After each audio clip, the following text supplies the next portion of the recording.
जो जोड़ते हैं छोड़ते नहीं हैं वो डूब जाते हैं, और जो जोड़ना भी जानते हैं और छोड़ना भी जानते हैं वो भव से पार चले जाते हैं। भगवान ने किसी को भी जोड़ने को मना नहीं किया है, खूब जोड़ो खूब जोड़ो खूब जोड़ो, लेकिन एक वक्त ऐसा आना चाहिए कि जिस ताकत से हमने जोड़ा है उस ताकत से हमें छोड़ना भी आना चाहिए। मुझे मालूम है जब मैं बचपन में था, साइकिल चलाना सीख रहा था, छोटी सी उम्र थी, साइकिल भी एक भ्रम में चलाना सीख जाते हैं अपन। हमारे जो भाई बांधव थे उन्होंने साइकिल चलाना सिखाई। वह क्या करते थे, पीछे से कैरियल को पकड़ के रखते थे और मुझसे कहते थे पैडल मार। एक दो पैडल मारे, हमको पता भी नहीं लगता था कि कब कैरियल छोड़ दिया और कब हम आगे बढ़ गए। कई बार तो गिर गए, हाथ पैर टूटे,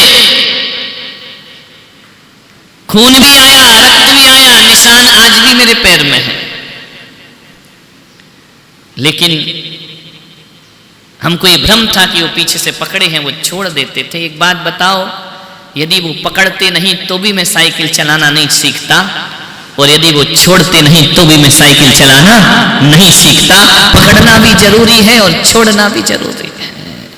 बगैर पकड़े आप नहीं चल सकते हो, धन को पकड़ना पड़ेगा। संसार में हो रुपए पैसे मकान रिश्ते नाते पकड़ना पड़ेंगे, ये जरूरी है। लेकिन एक बात याद रखना, जीवन में आगे बढ़ना है, यात्रा को आगे बढ़ाना है, तो इनको एक दिन छोड़ना भी पड़ेगा। कुछ छूट जाते हैं, कुछ छोड़े जाते हैं, जानना, कुछ रिश्ते अपने आप छूट जाते हैं, कुछ छोड़ना पड़ते हैं। लेकिन तुमको समझ कहां आता है? अभी जितने प्यार से सिर हिलाते हो ना, बाहर जाके पूरे हिल जाते हो। यहां सुना और यहां बाहर गाया। ध्यान रखना, विचार करना। हमारी स्थिति तो वैसी है कि एक चरवाहा था, जंगल में अपनी भेड़ लेकर के पहुंचा। उसका रोज का वही रूटीन था, रोज जंगल में भेड़ ले जाना, भेड़ों को चराना, शाम वापस आ जाना। बड़े मजे की बात कि जब वह भेड़ों को चराता था तो दोपहर को 11 बजे 12 बजे उसकी पत्नी उसके लिए रोटी लेकर के जाती थी। आज क्या हो गया? पत्नी नहीं आई, भूख लग रही है, भेड़ें चर रही हैं। देखो तो जानवर पेट भर रहा है, इंसान भूखा खड़ा है। आज पत्नी नहीं आई, क्या हो गया? समय हो गया। लेकिन दुर्भाग्य था कि वो चरवाहा निपट बहरा था, उसे सुनाई नहीं देता था, बधिर था। जन्मजात बहरा था। उसने देखा कि पत्नी आज भोजन लेकर नहीं आई। एक तरफ तो भूख है, दूसरी तरफ चिंता, कहीं बीमार तो नहीं तो वो कभी आना छोड़ती नहीं है। कुछ ना कुछ मुसीबत उस पर जरूर आई है, या तो वो बीमार पड़ गई या कोई संकट आ गया। कुछ ना कुछ तो पत्नी के साथ हुआ है। इधर भूख की चिंता, उधर पत्नी की चिंता। उसने देखा कि क्या करूं, इतनी सारी भेड़, दोपहर को वापस भी नहीं ले जा सकता हूं, वरना मैं तो भूखा हूं ही, ये भेड़ें भी भूखी लौट जाएं। उसने देखा कि एक लकड़हारा लकड़ी काट रहा है। उसने कहा ये अच्छा है, चलो ये भेड़ लकड़हारे को सौंपता हूं और अभी जाता हूं और खाना लेकर वापस आता हूं, पत्नी को भी देख लूंगा, भोजन भी ले आऊंगा, भेड़ की रक्षा ही लकड़हारा कर देगा। गया लकड़हारे के पास, ओ भाई, मेरी पत्नी आज भोजन लेकर नहीं आई है और मुझे भोजन करना है, घर ज्यादा दूर नहीं, मैं अभी जाता हूं, अभी आता हूं, तुम मेरी भेड़ों का ध्यान रखना। दुर्भाग्य तो देखो, वो लकड़हारा भी बहरा, बज्र का बहरा, उसे सुनाई ही नहीं देता है।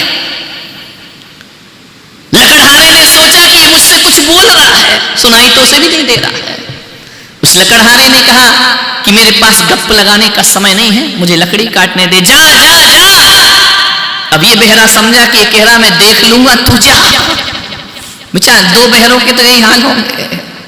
वो कह रहा तू जा, मेरे पास टाइम नहीं, मेरे पास वक्त नहीं, तू जा यहां से, मुझे लकड़ी काटने दे। वो समझ रहा है कि ये बोल रहा है कि तू जा आराम से, भेड़ मेरे हवाले कर दे।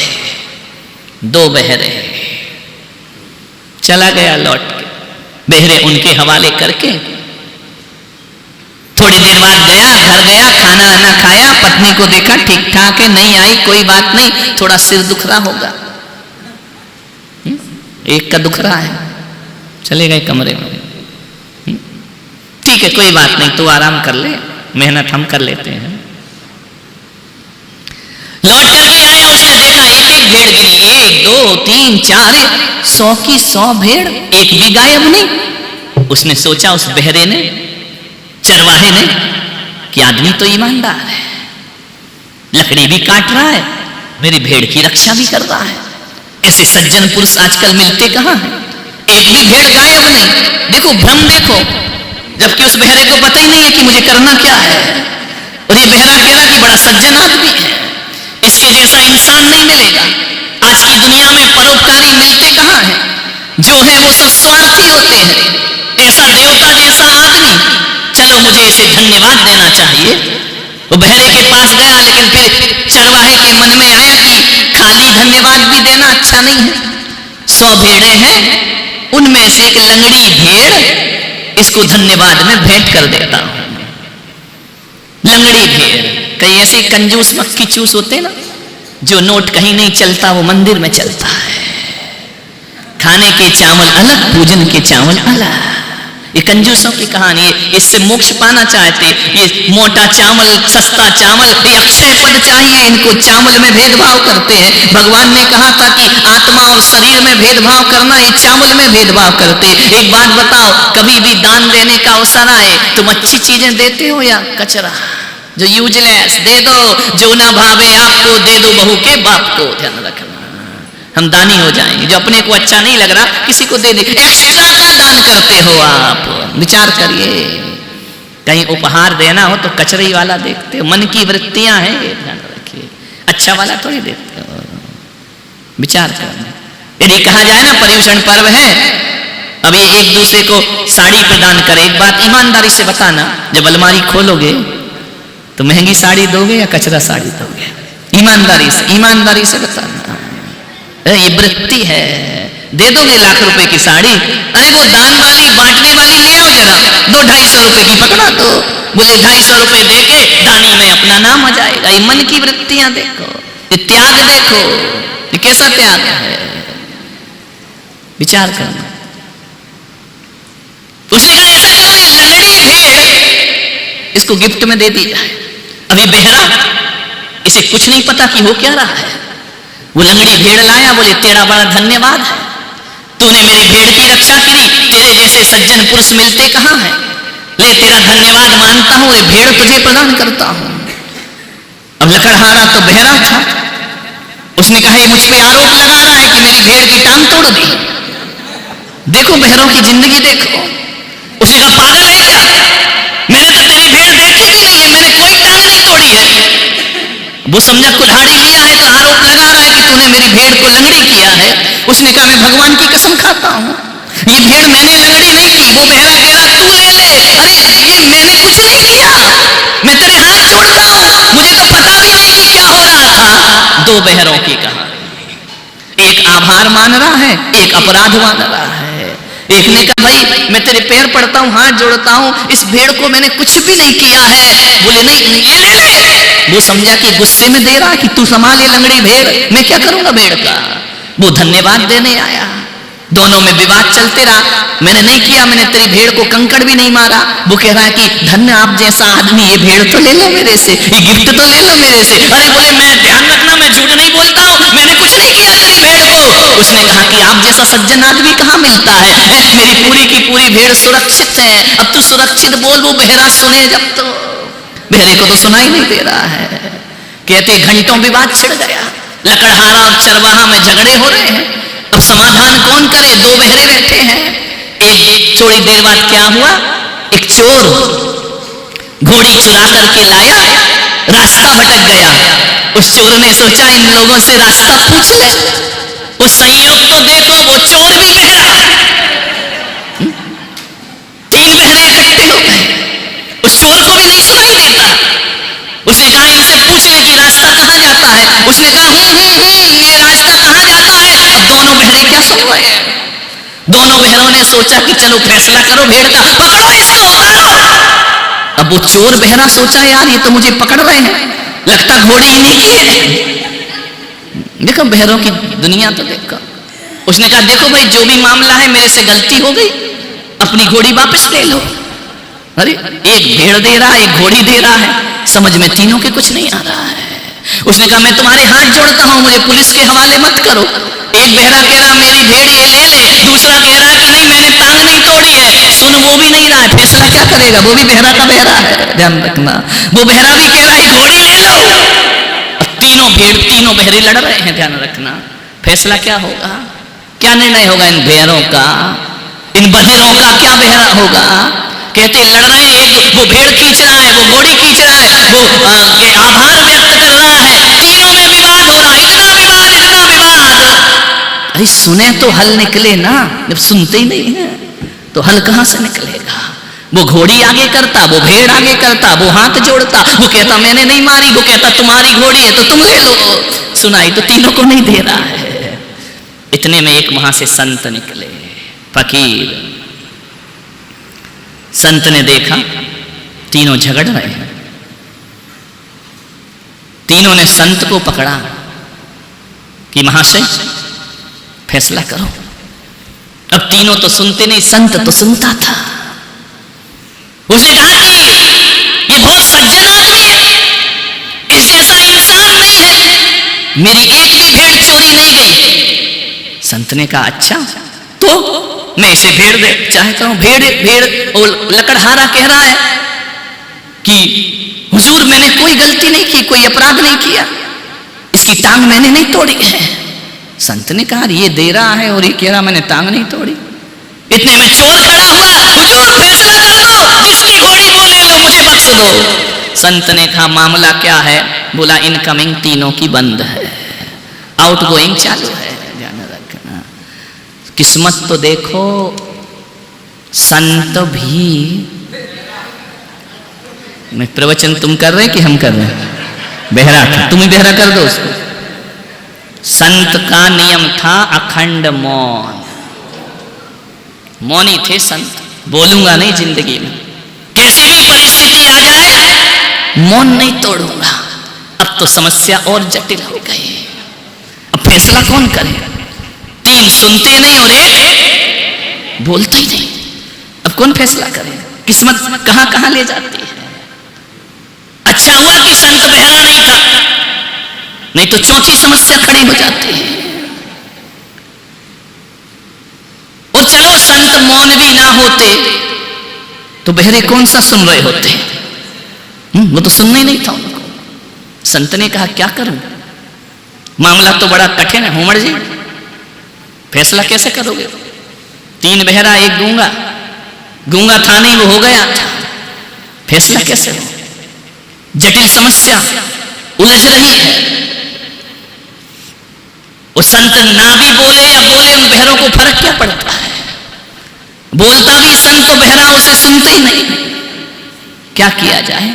संत समझ गए बहुत बुरी समस्या में फंस गए। संत ने चोर की तरफ घूर कर देखा, उसकी आंखों में आंखें डाली। संत मौन थे, और जो व्यक्ति मौन की साधना करता है उसकी आंखों में चमक पैदा हो जाती है। मालूम है किनकी आंखों में तेज आता है, किनकी आंखों में दशविवादी बुद्धि प्रकट होती है? जो मौन धारण करते हैं, अखंड मौनी। और वो किसी पर निगाह उठा दे तो सामने वाले का जीवन बदल जाया करता है, क्योंकि जो बोलने की एनर्जी थी वो आंखों में चली जाती है, आंखों में तेज समा जाता है। संत ने नजर उठा के घोड़ी वाले को देखा, आंखों में आंखें डाली, बोले कुछ नहीं। घोड़ी वाला उस तेज को बर्दाश्त नहीं कर सका।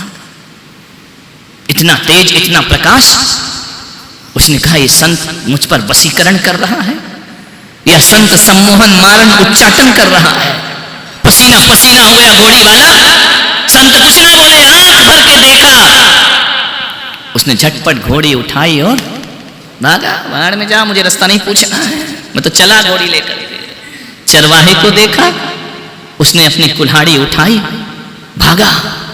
लकड़हारे को देखा, लकड़हारे ने कुल्हाड़ी उठाई, भागा। चरवाहे को घूर करके देखा, चरवाहा गई भेड़ लेकर भाग गया। समस्या का समाधान हो गया। संत कुछ ना बोले, ना विवाद में गए, ना संवाद में गए।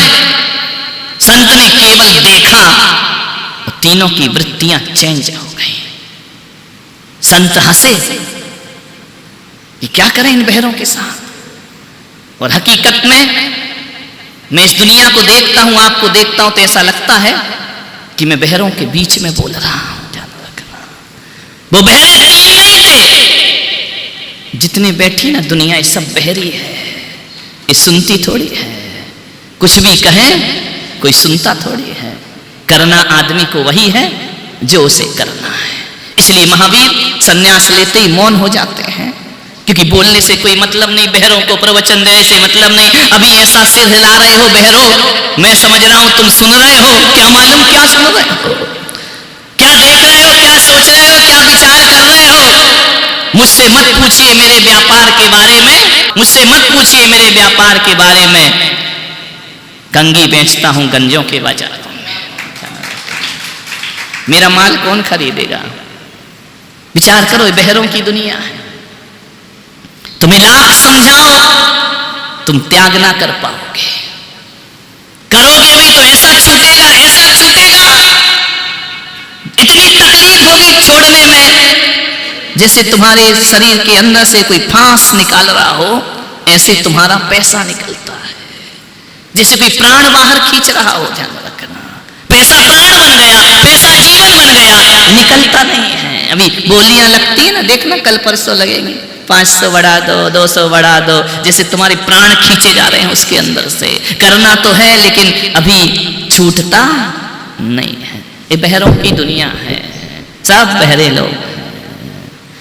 यदि बहरे नहीं होते तो अपन आज महावीर को सुनने के बाद मोक्ष में नहीं होते। ध्यान रखना, बहरों की तो जिंदगी। हर साल पर्यूषण आता है, इन बहरी कानों को कुछ सुनाई नहीं दिया करता है। मैं आपसे निवेदन करने जा रहा हूं कि हम कितना भी बोले, तुमसे त्याग नहीं हो सकता है। उत्तम त्याग कहे जग सारा। कहते तो सब है संसार में कि त्याग त्याग त्याग, होता है क्या त्याग। विचार करिए, एक टाइम की चाय छोड़ो तो सिर दुखता है मेरे भाई। पूरी जिंदगी दांव पे लगाना बच्चों का खेल नहीं हुआ करता। त्याग, मैं त्याग का एक आसान रास्ता बता रहा हूं। यदि उस रास्ते पर चल गए तो फिर हमारे बोलने की जरूरत नहीं। संत ने कोई अदालत नहीं लगाई, संत ने कोई फैसला नहीं दिया। संत ने केवल एक बार उनको देखा और तीनों बहरों की समस्या का समाधान हो गया। ध्यान रखना। और मैं आपसे कहता हूं, त्याग करना है, त्याग के मार्ग पे चलना है तो कुछ मत करो, कोई कठिन परिश्रम मत करो। ये शास्त्रों को रटने से क्या होगा, ये गाथाएं कंठस्थ करने से क्या होगा, ये भक्तांबर याद करने से क्या होगा, ये पूजाएं रट रट के गाने से क्या होगा। इनसे कुछ नहीं होने वाला है। जीवन एक यात्रा है, जिंदगी एक यात्रा के समान हुआ करती है। धर्म एक यात्रा है, त्याग एक यात्रा है, जिसमें छोड़ना नहीं पड़ता, सब अपने आप छूट जाया करता है। ध्यान रखना है। यात्रा, कभी ट्रेन में सफर किया है, आए होंगे ना ट्रेन में, बस में, कार में। कभी ट्रेन में जो यात्रा करते हैं ना, जैसे ट्रेन की बोगी पर आप बैठ जाते हो, फिर पेड़ पौधे और गांव छोड़ना नहीं पड़ते हैं। यात्रा चालू है तो सब अपने आप छूटते चले जाते हैं। छोड़ने की क्या, सब छूट जाएंगे। ये स्तोत्र जो याद करते हो, ये चालीसा जो याद करते हो, ये पूजा पाठ जो कंठस्थ करते हो, चलते तो हो ही नहीं। ध्यान रखना, यात्रा पे तो हो ही नहीं, तुम तो एक ही जगह बैठकर गाए जा रहे उत्तम त्याग कहे जग सारा औषधि सा गा रहे हो और कुछ नहीं कर रहे हो। इस यात्रा पे चलना भी तो प्रारंभ करो। जो चलता है उसका त्याग होता है, वो जो ठहरा रहता है उसका कभी त्याग नहीं हुआ करता है। कदम बढ़ाओ त्याग की तरफ, ध्यान रखना है, कुछ नहीं करना है। संतों की संगति में रहो, त्याग करना नहीं पड़ता। त्याग उन्हें देखकर अपने आप होने लगता है, सहज होने लगता है, त्याग हो जाता है। आज मैं यहाँ हूं, मेरा चतुर्मास है, इतने लोग, तुम त्याग करके आए हो या हो गया? विचार करिए, किसके साथ बैठे हो? साधु संतों के साथ बैठे हो? ये 10 दिन तक रंगीन वस्त्रों का त्याग कराया या हो गया?